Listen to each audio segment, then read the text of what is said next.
こんにちは、マリアです。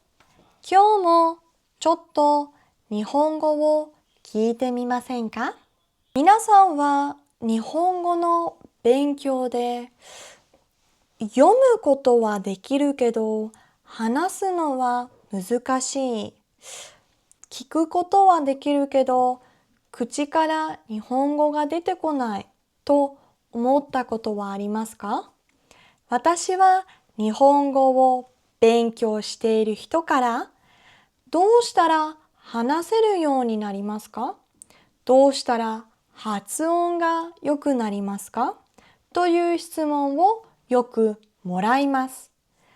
そんな人に私がいつもおすすめしているのがシャドーイングです。今日はシャドーイングとは何か、どうしていい練習なのか、そしてどのように始めればいいのかについて一緒に話していきましょう。まず、シャドーイングって何？シャドーイングは聞こえた日本語をすぐに真似して話す練習です。シャドウは影という意味です。影はいつも人についていきますよね。シャドーイングも同じです。話している人の声についていくように、すぐ後から同じように話します。例えば、おはようございますと聞こえたら、すぐにおはようございますと言います。今日はいい天気ですねと聞こえたら、今日はいい天気ですねと言います。聞いてから長く考えるのではなく、できるだけすぐに真似をします。これがシャドーイングです。なぜシャドーイングがいいのでしょうか？日本語を勉強している人の中には、単語をたくさん覚えて、文法もたくさん勉強しているのになかなか話せない人がいます。それは話す練習が少ないからかもしれません。スポーツと同じで、本を読むだけでは上手になりません。実際に体を動かして練習することが大切です。日本語も同じです。口を動かして耳を使って何度も練習することで少しずつ自然に話せるようになります。シャドーイングをすると聞く力、発音、話すスピード、そして自然なリズムを練習することができます。最初から全部聞き取ることはできません。早すぎて、あれ？今なんて言ったの？と思うこともあります。私は外国語を勉強するとき、全然聞き取れないことがたくさんあります。全部わからなくても大丈夫です。大切なのは完璧にすることではなく、毎日少しずつ続けるのが一番大切です。どんなものを使えばいいですか？いきなり難しいアニメやドラマは少し大変かもしれません。例えば、ゆっくり話しているポッドキャスト、字幕がある YouTube、短い会話、そしてニュースなどもいいと思います。好きな内容ならもっと楽しく続けることができます。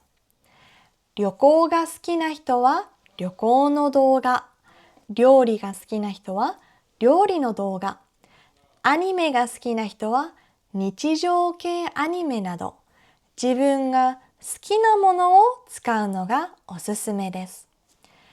アニメでシャドーイングはできますか？もちろんできます。でも、ちょっと気をつけてください。バトルアニメやファンタジーのアニメでは普段使わない言葉もあります。例えば、覚悟しろ。俺が倒してやる。貴様などです。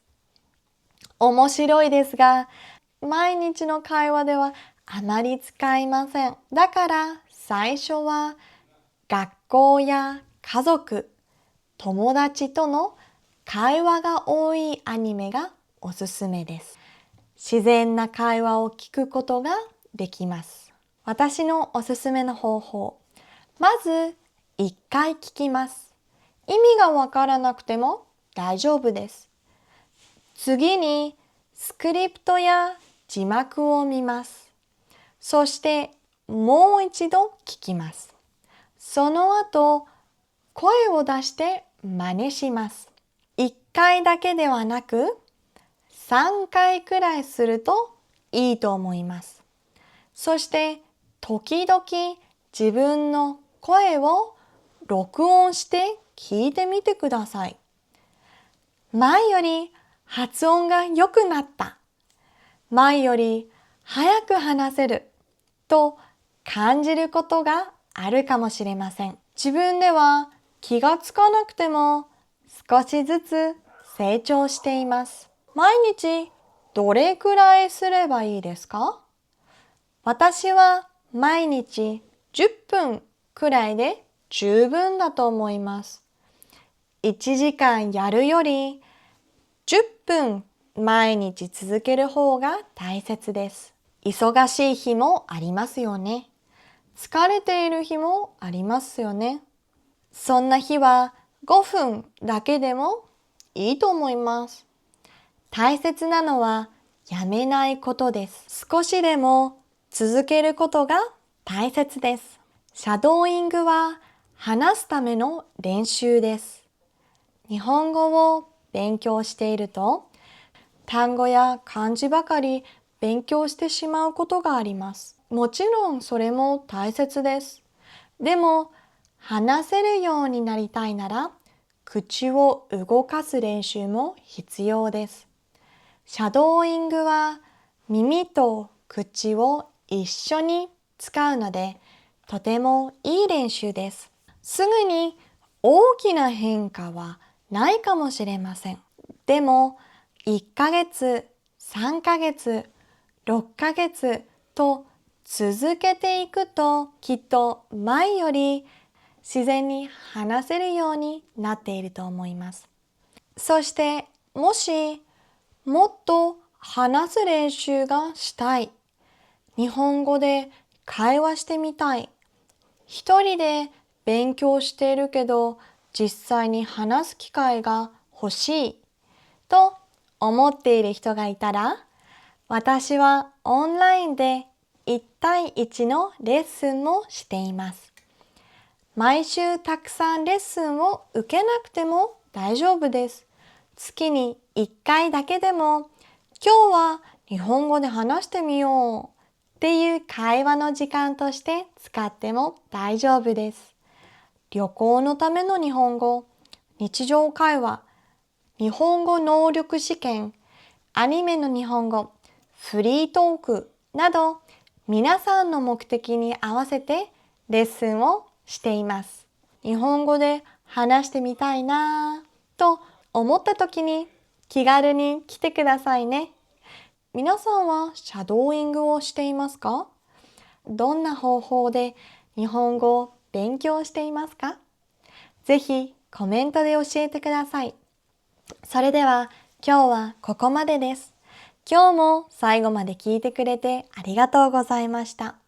また次のポッドキャストでお会いしましょう。またね。